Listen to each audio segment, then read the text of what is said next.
Comme le modérateur l'a précisé,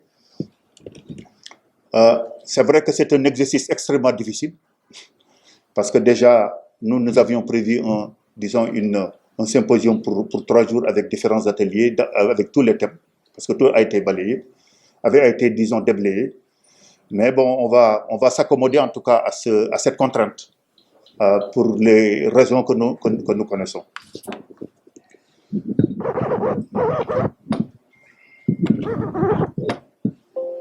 Alors, donc, sans plus tarder, nous allons donc très rapidement se plonger, en tout cas, dans le bilan des 12 ans, en tout cas du football professionnel. Nous allons, en tout cas, sauter beaucoup de slash parce que 15 minutes ou 20 minutes, c'est extrêmement, extrêmement difficile. Bon. Voilà le sommaire que vous voyez. Donc, cliquez. Voilà, cliquez. Oui, voilà. Diapo. Clique. Ça devient diaporama. Voilà, c'est mieux comme ça. Tu as vu? Ah. Alors, si on analyse le football professionnel au Sénégal d'un point de vue systémique,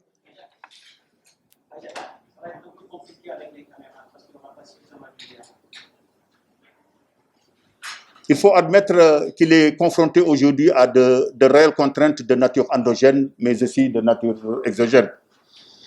Avec les difficultés qui secouent la LSFP ces 3 dernières années, des acteurs directs et indirects d'horizons divers ont été invités ou se sont même invités, en tout cas pour débattre de la question. Des arguments ont été développés, beaucoup d'interrogations, sans véritablement une identification et un partage des termes de référence relatifs aux leviers qui financent, qui jalonnent en tout cas son financement et son organisation. Le football professionnel ne peut être indépendamment analysé en dehors du système social qui l'englobe, mais également en dehors du système associatif qui fonde sa légitimité et dans lequel il puise son paradigme. Alors, nous allons rapidement dans le contexte du football professionnel, comment il est venu au Sénégal. D'abord, un héritage extrêmement lourd du football amateur à l'époque, avant 2009. L'aigle d'un foot amateur dépourvu de moyens financiers, humains, d'infrastructures, manque de moyens, évolution maintenant dans un cadre également confus et obsolète. Parce qu'à l'époque, on payait des entraîneurs, on payait des joueurs sans véritablement un cadre juridique. Une non-lucrativité du football, tout ça ont été les socles, en tout cas, des assises institutionnelles, politiques, économiques et sociales depuis, en tout cas, plus de 50 ans. Avec un réservoir de joueurs, un football des expatriés, très respecté dans le monde avant 2002, hein, avec des joueurs convoités dans le monde, un football national dépourvu, en tout cas, de moyens.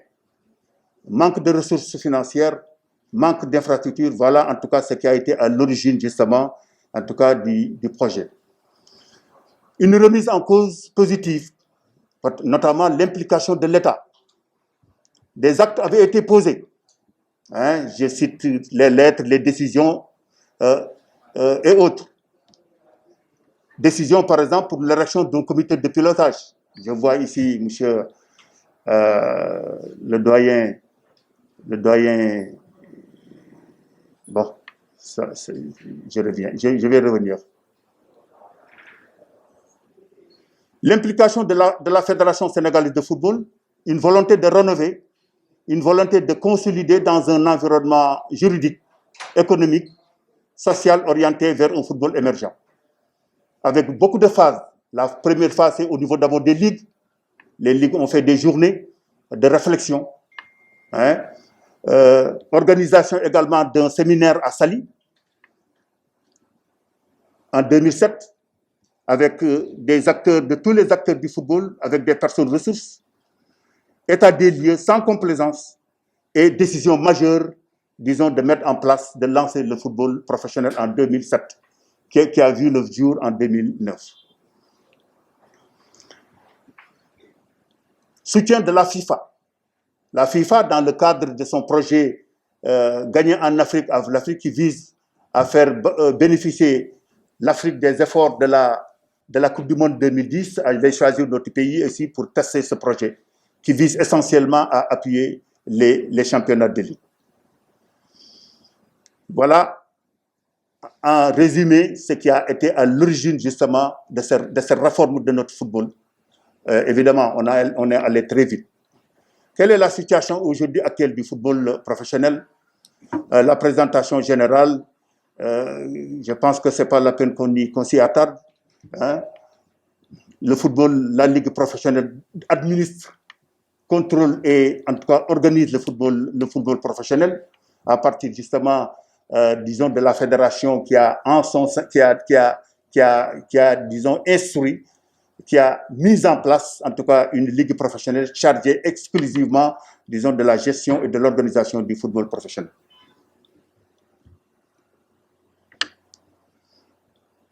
Aujourd'hui, nous sommes à 14 clubs en L1 et en 14 clubs en L2.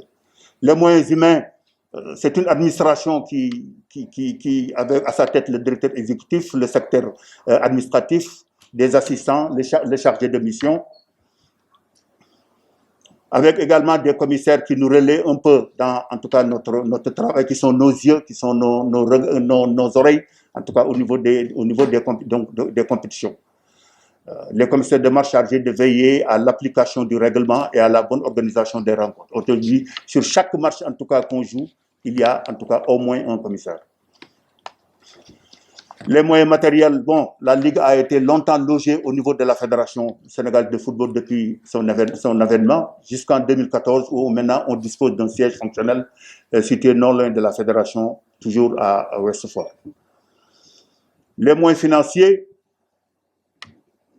particulièrement notre partenaire avec Orange, notre partenaire leader, hein, qui a accompagné le football professionnel depuis le début, en tout cas, de son instauration au Sénégal, en tout cas qui représente au moins 75 à 80%, en tout cas, de nos recettes. Malheureusement, en 2016, en tout cas, le contrat a été rompu, il n'a pas été renouvelé. Il y a également la LONASE, un contrat signé avec la LONASE, avec négociation. Aujourd'hui, ce contrat a également été terminé il y a 1 an. En tout cas, nous sommes en pleine négociation pour un renouvellement en cours, une nécessité financière aussi pour la LSFE.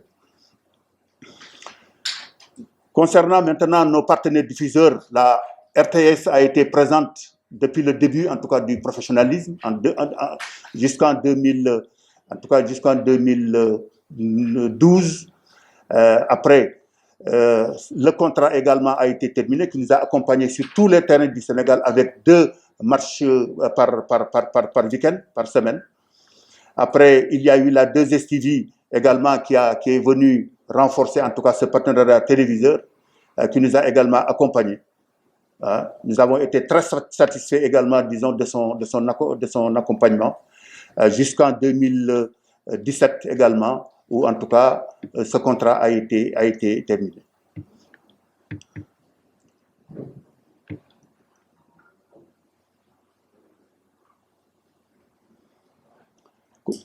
S'agissant maintenant des partenaires stratégiques, il y a Logidia qui a occupé en tout cas notre site pendant au moins 2 ans. Même chose, contrat qui est terminé parce que l'administrateur est parti en France. Nous avons eu également un autre partenaire comme agent marketing. Mais 2 ans après, on n'a pas été très satisfait parce qu'il n'y a pas eu beaucoup, disons, de rentrées en termes de dividendes.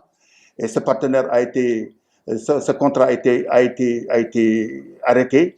Mais la même personne s'occupe aujourd'hui justement du site jusqu'à ce jour, avant qu'on aille vers la refonte, comme je l'ai dit tantôt, la refonte donc de notre site. Par justement le cabinet dont je vous ai parlé tout de suite, le cabinet Convergys, le cabinet conseil. Au niveau des compétitions, depuis quelques années, nous assistons à des saisons de football palpitantes, hein, bien disputées, caractérisées par un équilibre compétitif, hein, qui maintient le suspense jusqu'à la dernière journée. Il n'est pas rare de voir les années passées au moins 3 ou 4 clubs, en tout cas, disputer le championnat jusqu'à l'avant-dernière journée. Ça n'a pas été le cas l'année dernière où Tenguej, en tout cas, a fait le large, en tout cas, notamment à la phase aller. On n'avait pas joué la phase retour, mais en tout cas, il était en tout cas bien parti pour ça. Malheureusement, avec la pandémie, on a arrêté la saison.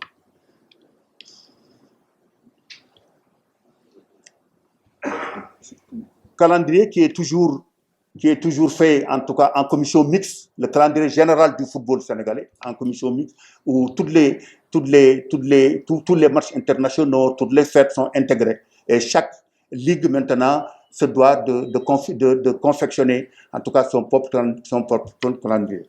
Je pense que nous pouvons constater que depuis un certain temps, il y a une régularité, en tout cas des compétitions. Il y a tous les clubs sont au courant avant le début de la saison, du démarrage de la saison.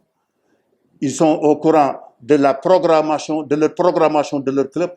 À la fin de la saison, tous les clubs savent qu'à telle date issue, en tout cas, le calendrier du football sénégalais sera arrêté pour aller justement en trêve. Aujourd'hui, on n'a pas ce problème, en tout cas pour les compétitions. Je vais aller un peu vite. Violence dans les stades. C'est vrai que nos compétitions sont émaillées par moments par des violences dans les stades. C'est le lieu justement d'avoir une pensée pieuse en 2017 des supporters du Stade de Mbour. On ne peut pas l'occulter. C'est une tare dans le football, en tout cas dans le football professionnel. Des actes de violence émaillent des rencontres de la LFT sur tous les terrains du territoire, provenant soit d'une appréciation contestée de l'arbitre, soit même des pratiques occultes. Hein. Mais c'est le lot. Mais on a remarqué effectivement l'année dernière et cette année jusqu'à présent, on touche du bois. En tout cas, c'est de plus en plus avec la sensibilisation qu'on fait, avec les acteurs les acteurs en tout cas des clubs qu'on invite avant le démarrage de la saison. En tout cas, nous avons remarqué qu'il y a une nette amélioration. Alors, nous en venons maintenant au goulot d'étranglement, notamment les grandes difficultés aujourd'hui du football professionnel. Aujourd'hui, la première recette, en tout cas du football professionnel dans le monde, reste les droits télévisuels. Et le sport en général et le football en particulier ne constituent pas une priorité. Ça, il faut le noter. Hein, il faut le constater et le noter. Une priorité dans les grilles de programmation des télévisions locales et qui, de surcroît, n'ont pas les moyens de financer le spectacle sportif créé par les compétitions de la Ligue professionnelle.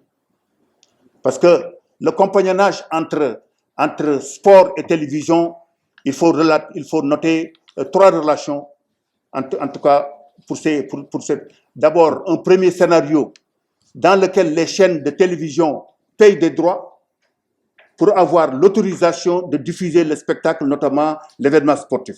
Elles sont chargées de produire des images à leurs frais. C'est le lot de la plupart des nations, des grandes nations qui abritent en tout cas le football professionnel. Le deuxième type de scénario pour lequel les chaînes ne payent pas de droits, mais doivent produire les images à leurs frais. C'est le cas des sports intermédiaires. Et le troisième scénario pour lequel les chaînes ne payent pas les frais de diffusion, les frais de diffusion restent à la charge des organisateurs. Les images sont offertes en espérant à terme, en tout cas, une dynamique autour des compétitions qui permettra de vendre les images à des sponsors. Et aujourd'hui, nous pouvons dire que la Ligue professionnelle est plutôt dans les 2 derniers scénarios, et j'allais même dire dans le dernier scénario. Aujourd'hui, c'est nous qui payons, en tout cas, les télévisions, pour qu'ils nous diffusent les matchs. Rappelons pour la petite histoire que Téléfoot, la télévision, que Téléfoot, un des fers de lance de TF1, une des émissions les plus rentables, avait été je ne vois pas bien là, avait été proposé par la Ligue nationale de football à l'époque. Hein, c'était en 1977. Hein. En 2002, Et Téléfoot avait dit une émission consacrée exclusivement, en tout cas, à faire du football. Nous n'en voulons pas. Ça fait rire parce qu'aujourd'hui, on sait, en tout cas, disons, le poids que Téléfoot, que TF1, en tout cas, a dans le football, dans le sport en général et dans le football. Malheureusement, pour la Ligue de football professionnel, les télévisions sénégalaises n'ont pas encore pris la pleine mesure de l'élite du football, en tout cas sénégalais, comme activité d'abord sportive, mais surtout comme activité économique. Le partenariat, nous avons signé après, on a fait beaucoup de démarches pour signer, en tout cas avec StarTimes, et nous avions pensé qu'il aurait, en tout cas, constitué une bouffée d'oxygène pour le football sénégalais, notamment pour son élite, en garantissant la viabilité et en garantissant la visibilité. Malheureusement, on connaît la suite. Hein, ce partenariat avec StarTimes est aujourd'hui toujours bloqué. Mais bon, enfin, nous continuons en tout cas à espérer, en tout cas pour la levée justement de tout. Absence de sponsors. Inévitablement, les compétitions ont besoin de la télévision. On ne peut pas avoir de sponsors aujourd'hui sans la télévision. Ouais. C'est pas possible. Hein. D'abord, pour asseoir la médiatisation et créer la starification, en tout cas, des joueurs du football local avec les effets, en tout cas, que cela induit, visibilité des joueurs sur le plan national, mais surtout également augmentation de leur part de marché au niveau surtout international. Aujourd'hui, nous avons l'obligation, en tout cas, de nous donner comme objectif de vendre notre spectacle par le biais justement des compétitions à des partenaires, des sponsors.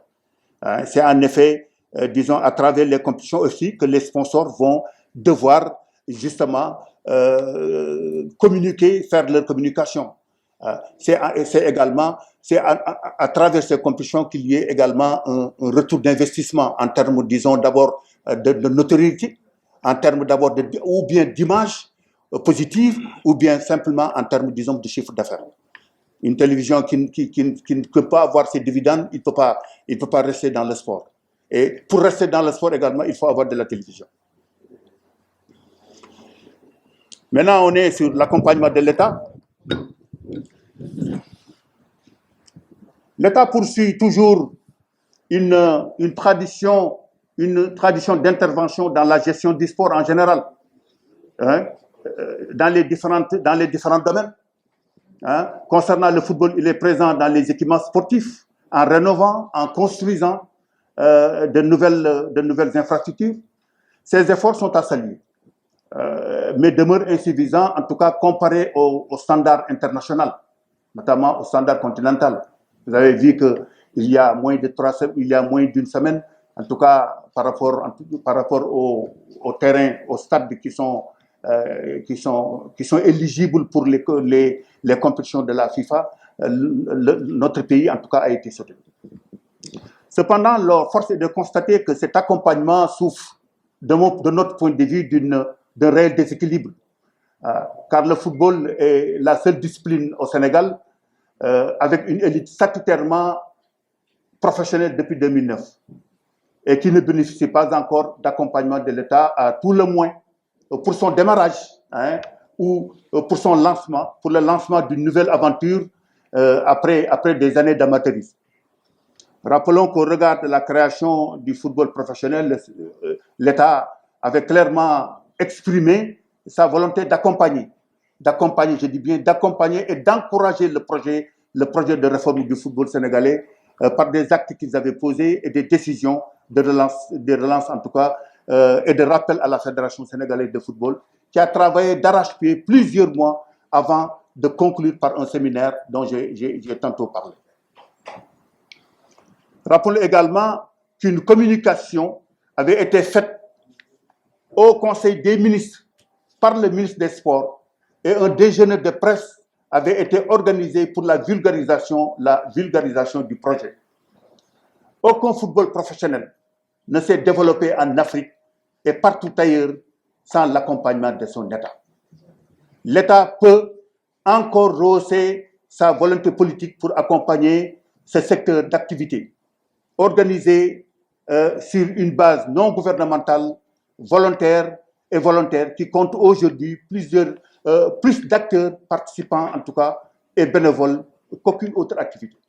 Cher, on est déjà dans les 20 minutes. Bien que ce que tu dis soit extrêmement intéressant, Oui. je crois que tu pourrais rattraper sur 2 ou 3 minutes pour peut-être. Comme on a 7 intervenants, malheureusement, c'est des contraintes de temps. Oui. Déjà, il y a eu 20 minutes et un peu plus. Mais comme c'est une communication angulaire. C'est dommage. Non, je le sais. Hein? C'est une communication angulaire par rapport au travail. J'allais venir sur la situation aujourd'hui, la difficile évolution du modèle associatif des clubs sénégalais vers la logique, justement, de société, la logique managériale. Et ça, c'est. Il faut le faire. Hein?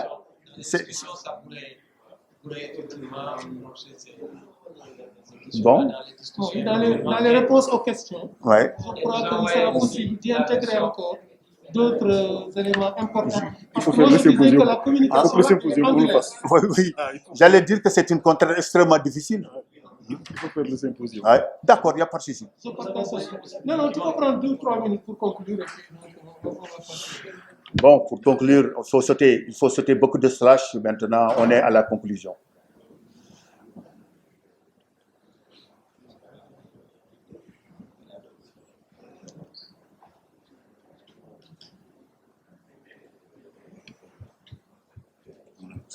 Ouais. Conclusion. Voilà. Bon, je pense qu'à la conclusion, donc, on a dit que simplement, en presque 12 ans, disons 12 ans du football professionnel, le football professionnel a franchi d'importantes paliers, mais reste encore beaucoup, en tout cas, de chemin à parcourir. Hein. Mention spéciale, en tout cas, aux présidents de clubs qui portent leur équipe à bras le corps et avec l'absence même, disons, de soutien financier. C'est le lieu également de féliciter, en tout cas, la double qualification de nos clubs, notamment le Jaraaf et Teungueth FC, qui après 17 ans, en tout cas de disette, en tout cas, nous ont validé cette satisfaction en étant dans le quota du football africain. Je vous remercie.